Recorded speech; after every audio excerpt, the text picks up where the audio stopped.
તમે પણ અમારા મનપસંદ ટોયઝ ઓર્ડર કરી શકો છો www.funtonkids.com થી. Link is in the description. શરદી ખાંસી.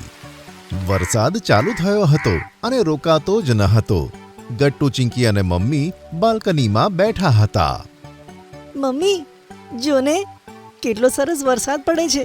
મને તો વરસાદમાં નાહવાનું મન થાય છે. હા ગટ્ટુ, તે તો મારા મનની જ વાત કરી. મને પણ વરસાદમાં પલળવાની બહુ જ ઈચ્છા થાય છે. ના બેટા, વાતાવરણ બદલાય છે. આવામાં તમે વરસાદમાં પલળશો તો તમને શરદી થઈ જશે, ઉધરસ થઈ જશે. જોવો, અત્યારે બધે શરદી ઉધરસ જ ફેલાયેલા છે.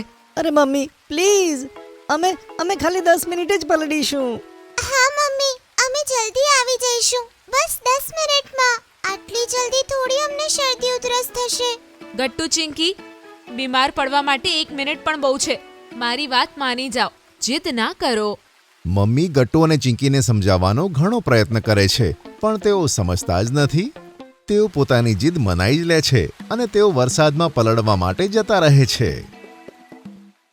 ચિંકી, મને થોડી ઠંડી લાગે છે. હા ગટ્ટુ, મને પણ સહેજ શરદી જેવું લાગે છે. અરે બાબા, ક્યાંક આપણને શરદી તો નથી થઈ? એવું ના બોલ ગટ્ટુ, મમ્મી આપણને બહુ વળશે. હવે શું કરીએ? મમ્મીને તો ખબર પડી જશે કે આપણને શરદી ખાંસી થઈ છે. બંને ખુસુર-પુસુર વાતો કરતા હતા, ત્યાં જ મમ્મી આવી જાય છે. શું વાત છે ગટ્ટુ, ચિંકી? ધીરે ધીરે શું વાતો કરો છો? અરે કંઈ જ નહીં મમ્મી. શરદી ખાંસીના લીધે ગટ્ટુનું ગળું ખરાબ થઈ ગયું હતું અને તેનો અવાજ ભારે થઈ ગયો હતો. જેવી તેણે મમ્મીને વાત કરી ત્યારે મમ્મીને ખબર પડી ગઈ કે તેને ખાંસી થઈ ગઈ છે. જોયું, મેં ના પાડી હતી ને વરસાદમાં પલળવા જવાની. હવે થઈ ગયા ને બીમાર તમે બંને. હવે શું કરીશું બોલો? સોરી મમ્મી, અમારાથી બહુ મોટી ભૂલ થઈ ગઈ. હા મમ્મી, અમારે તમારી વાત માનવી જોઈતી હતી. અમે અમારી જીદના ચક્કરમાં શરદી ખાંસી કરી બેઠા. હા ગટ્ટુ, આમ તો આપણે કાલે સ્કૂલ પર નહીં જઈ શકીએ. કાલે મેથ્સનો એક ઇમ્પોર્ટન્ટ ક્લાસ છે. એનો પણ લોસ થઈ જશે. થોડી વારની મજા માટે આપણે આપણો આટલો મોટો લોસ કર્યો. અરે બેટા, તમે બંને આટલો પણ સ્ટ્રેસ ના લો. હું છું ને. માનું છું કે તમે બંને ભૂલ કરી છે, પણ હવે તમે પ્રોમિસ કરો કે આગળથી મારી દરેક વાત માનશો. તો જ હું તમને તમારા શરદી ઉધરસનો ઈલાજ જણાવીશ. Promise mummy. પણ મમ્મી, હવે તમે જલ્દીથી અમને કહો કે અમે શું કરીએ જેથી આ શરદી ખાંસી ઠીક થાય. હા મમ્મી, પ્લીઝ જલ્દીથી જણાવો ને. મને બહુ જ ટેન્શન થાય છે.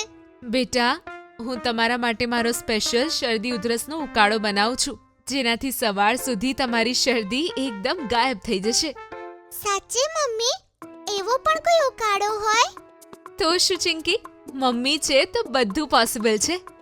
મમ્મીની વાત સાંભળી ગટ્ટુ અને ચિંકી આરામનો શ્વાસ લે છે.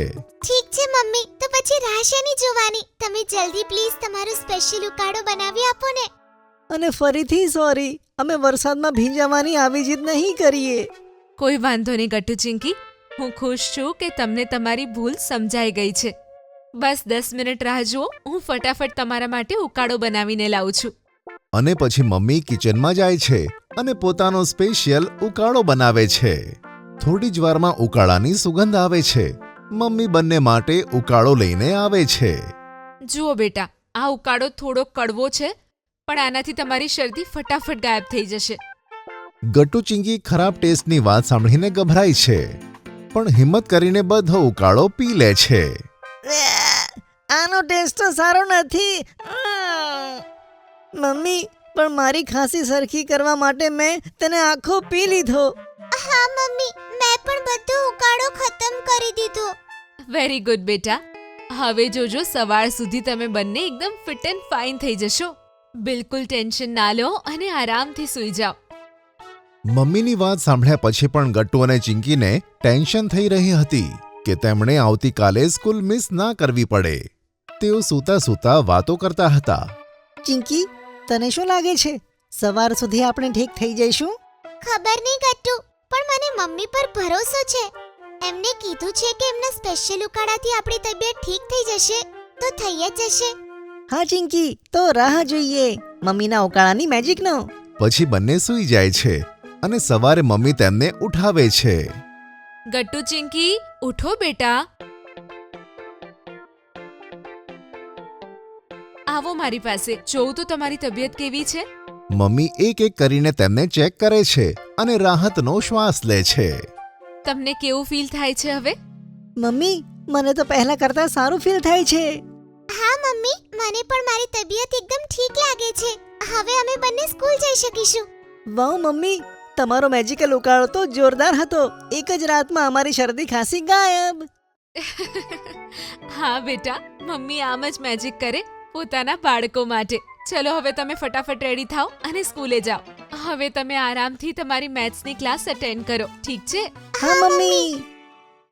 જો તમને અમારી વાર્તા ગમી હોય તો પુન ટુન કિડ્સને લાઈક, શેર અને સબસ્ક્રાઇબ કરજો.